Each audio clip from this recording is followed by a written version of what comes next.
welcome back to Brightleaf Tarot. Today I'm doing an unboxing first impressions of the Ink Witch Tarot, including the expansion pack and the guidebook by Eric Mall. I apologize if I mispronounce your name. So here we go. It came in the mail the other day in this plastic wrap.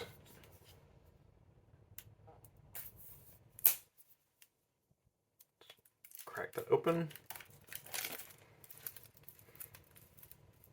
A little crinkling for my freaks out there.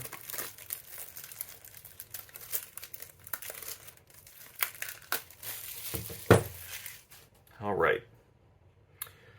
So, just a simple tuck box.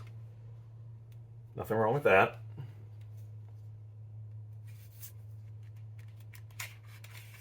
There we go. And then it has that sort of extra fold in the back and the thumb cut out here just to make it easier to grab and remove those cards.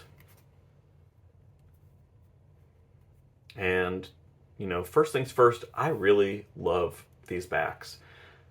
I think, you know, a good back of a card really can make or break a deck. Like, I just think that's so pretty. Not truly reversible, as you can see there, but that's fine. I don't care. It doesn't bother me. And I, you know, I love a deck that does not have gilding. Amazing. And this would be easy to edge. I've seen, I think Dawn from Boho Tarot edged it with like a really beautiful sort of sepia tone brown. I know Eric, the artist, just posted a video that he may be auctioning off a copy of his deck that he has personally edged black, and that looked really beautiful as well. And this is a deck that has like a very limited color palette, and I really appreciate that. So here we go. I'm going to start off by doing we'll go through this deck one card at a time, and then I'm going to show you the expansion pack that I purchased, talk about that a little bit, and then show you the guidebook as well. So here we go.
Okay. So as you can see, there's kind of a nice mix of modern and maybe classic kind of folktale. I would call this King of Pentacles a more modern. Um, this Ten of Pentacles looks a little bit more folktale-ish. The Nine. I love this Knight of Swords.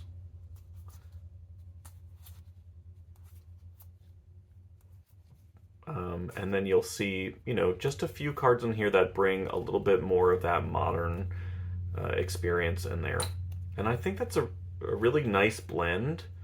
Um, I think overall, like, one of the things that is so successful about this deck to me, and, again, I haven't used it yet. I've watched some walkthroughs myself, and I've seen, some of these cards in action on Instagram.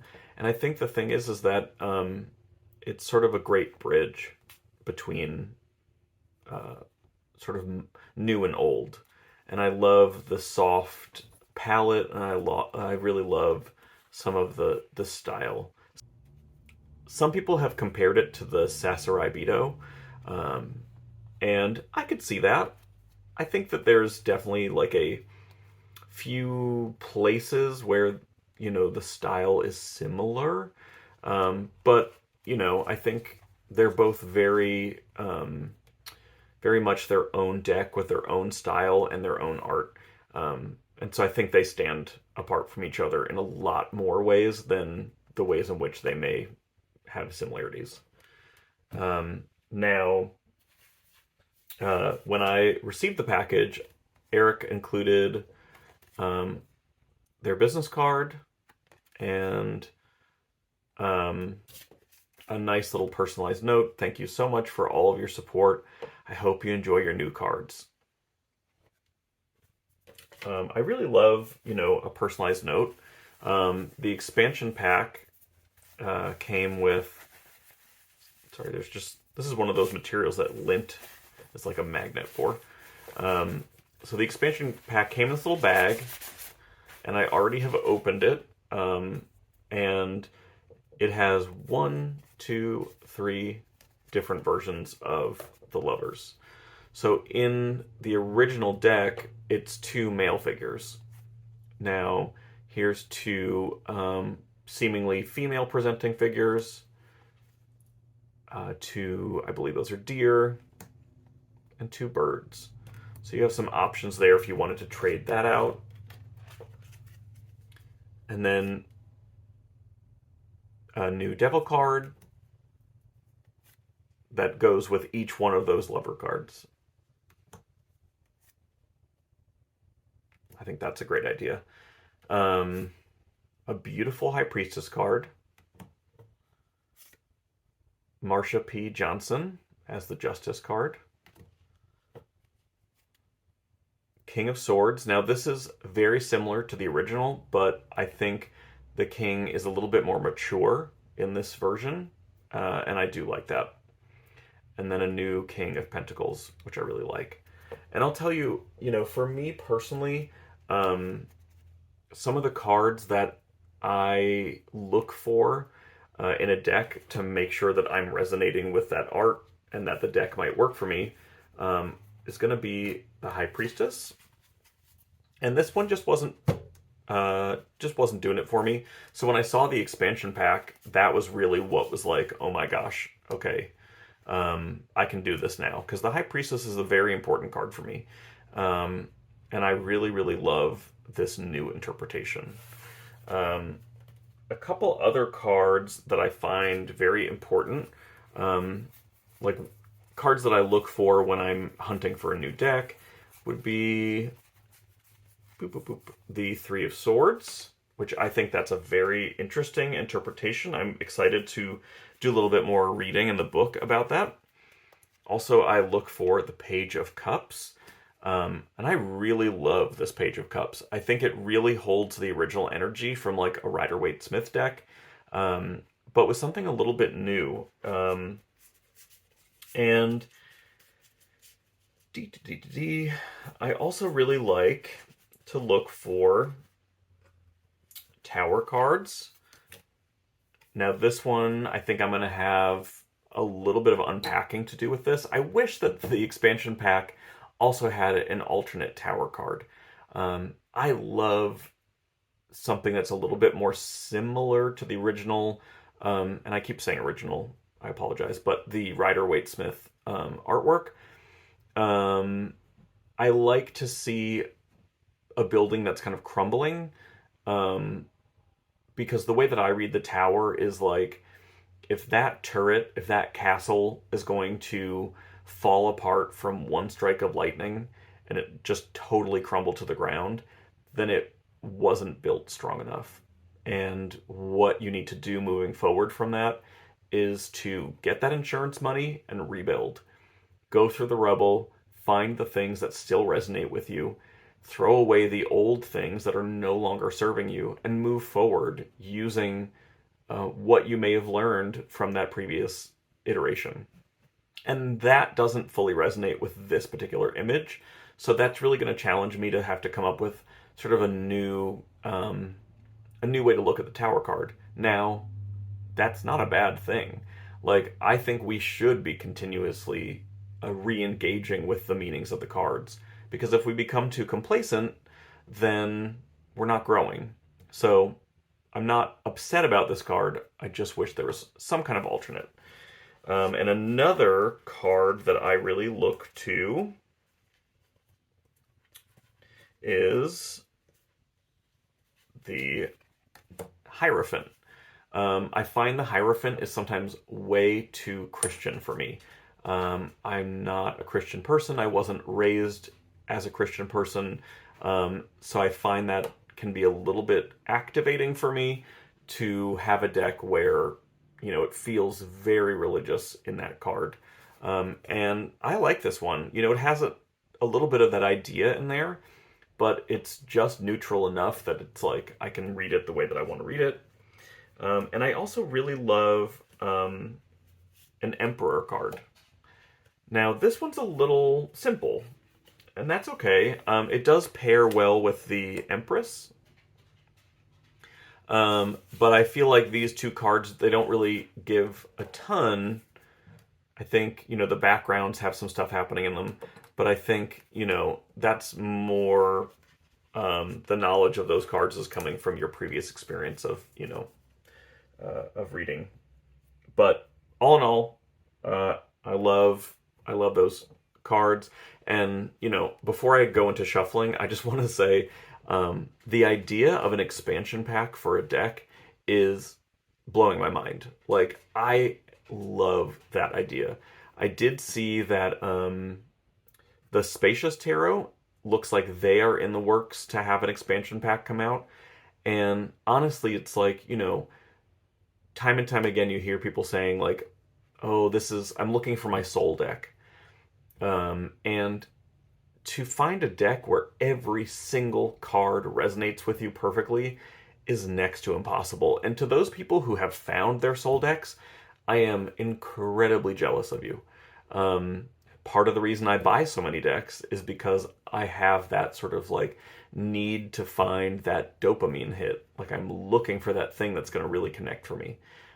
When you bring in an artist who've created a deck and they have expansion packs, that's like almost limitless possibilities for you to kind of co-create, in a way, a new deck that's more focused on your personal likes and dislikes in terms of those cards.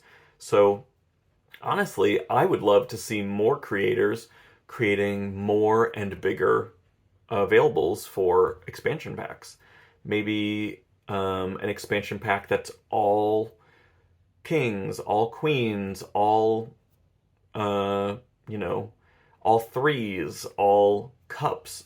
I would really, really love to see what could be done there, just to sort of like, instead of an artist having this idea that they have to constantly be creating new decks, maybe constantly revise. And I'm sure as the artist continues on with their art and living their life. Looking back 3, 4, 11 years later, they're going to look at some of their cards and say, well, actually, maybe I would have drawn this differently.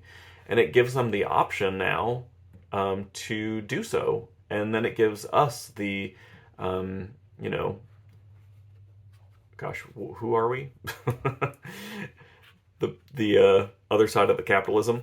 It gives us the option to purchase those expansion packs and add them, trade them in and out of our tarot decks. And I think that's super cool. So yeah, please, artists who are watching this, keep that in mind. Okay, I'm going to go back in here. I think I've removed all the expansion cards, but I'm going to go in and shuffle. Let's see how this cardstock goes. I've heard someone say that it's maybe the make playing cards, which I really love their card quality. Okay, a couple cards flew out, but really shuffles nicely, bridges nicely. It feels really like snappy.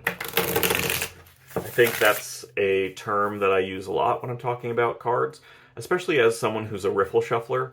Like, snappy to me means the card kind of wants to go back to its original position. It wants to, it doesn't want to be bent. It wants to go back to sort of laying flat.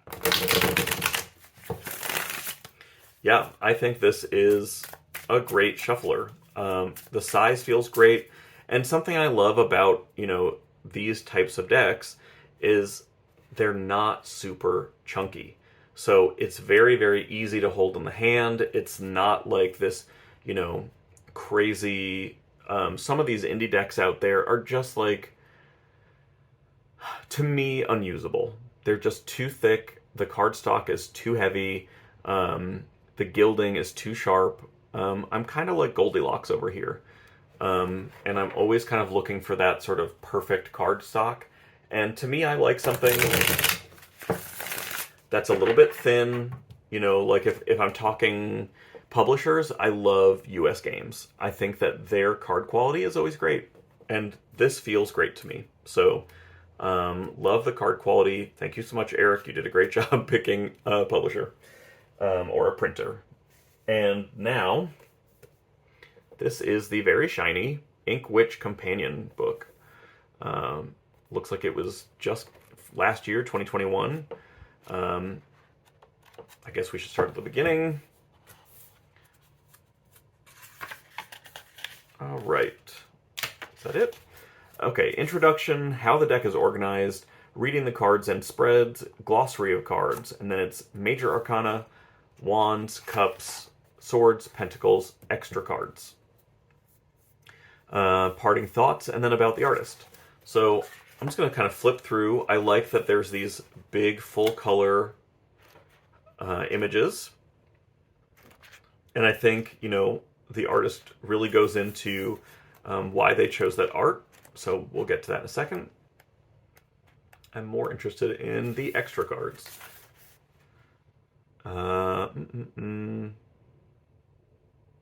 Okay, so this, I believe, is about all the 10 alternate cards, which is amazing because I was worried that this book might not reference those.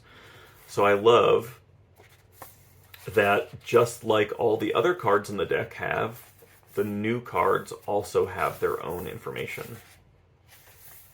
That's awesome. Thank you so much, Eric, for doing that. And then Eric makes some recommendations of other decks you might like. They were inspired by the Star Spinner Tarot and also Line Strider. And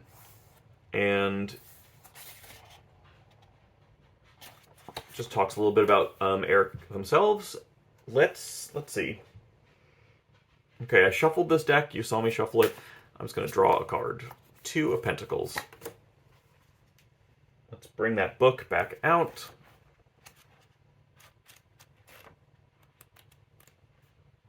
Okay, 2 of Pentacles. Balancing act, multitasking, adapting. And the reversed is too many commitments, delays, disorganization. On the Two of Pentacles, an acrobat stands on a tight wire, balancing two spheres with precision. This is not only a card of balance, but also about the ability to adapt and multitask. It is likely to show up in readings when there is a lot going on, or when things are about to require some tricky prioritization. This card is often a reminder to remain flexible. We have to juggle many things at once, so it's important to remember to go with the flow and adjust our approach as we progress. We may need to change where we direct most of our attention in order to accomplish tasks, choosing which projects we prioritize or allow to sit on the back burner. When the Two of Pentacles is reversed, it is an indication of feeling overwhelmed and overcommitted. Projects and tasks might hit roadblocks, thus setting other related projects back and initiating a frustrating chain of delays. Things may also be too disorganized to manage when this card appears. Much like the standard meaning of this card, it's important to sometimes take a moment to reassess your position and priorities. Where can you direct your attention to be the most useful? What can you afford to put off while you focus on the most urgent and pressing matters? Sometimes, when you're juggling many things at once, some of those things may wind up being dropped. This card is always a reminder to stay flexible and ready to adapt. It can be a daunting task at times, but don't worry. If you fall short on one thing here or there, part of being adaptable simply means taking things in stride and working issues out as they occur. So, just out of curiosity, I want to know if Eric talks about that Three of Swords image. In many decks, it shows a heart pierced by three swords and comes with a strong connotation of heartbreak. In this version of the card, three narwhals rise out of the water in an attempt to spear a solitary flying bird. I wanted this card to depict an active effort to cause pain and to destroy something beautiful. Oftentimes, grief and sorrow, especially when the heart is involved, come from external forces. We may have lost a loved one or experienced a bad breakup, and now we're grieving our loss and dealing with the pain left behind. So I love that description. It really helps me understand why the artist chose this depiction and what is going on here. You know, and I think some of these I think Eric did a really good job where these cards can truly be read from a very intuitive perspective. But Knight of Wands, here's another interesting one. Okay,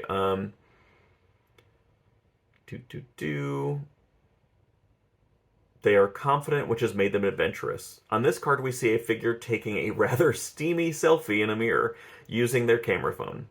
The Knight of Wands radiates confidence and sexual energy. They are attractive, and they know it. They're charismatic, but cocky. So there's your new Grindr profile pic. But yeah, I think that's going to be a really helpful resource. And I'm going to say, like, I'm not normally somebody who is a big guidebook person. And I know a lot of tarot tubers out there are very into the guidebooks. I buy them. I don't often read them. But with Eric's art, with Eric's deck, I just thought that'd be a really interesting way to, like, get a little bit deeper on the info of what Eric chose in here for these drawings. And yeah, I'm very excited. I think this is a very beautiful color palette. I love these sort of muted soft tones. I love the backs. Yeah, I'm super excited to get to work with this. And I'm definitely going to trade out some of these cards with cards from the expansion pack. And Eric, if you watch this, I would love to see some more expansion packs, just because I think it would allow people to sort of work in unison with the artist to create these beautiful kind of personalized experiences with their decks. If you're hearing noises in the background, my dog is being my dog. But yeah, she's very interested in being a part of this, and so shout out to Sylvie. She's now walked away. Thank you so much for watching this video. It's one of my longer ones, so thanks for hanging in there. And I really appreciate everything. I really recommend you go take a look at Eric's art. on Instagram or head over to Etsy and buy Eric's deck. It's really beautiful, and I think it's going to be something that resonates with a lot of you. Thank you so much, and I'll see you later. Goodbye.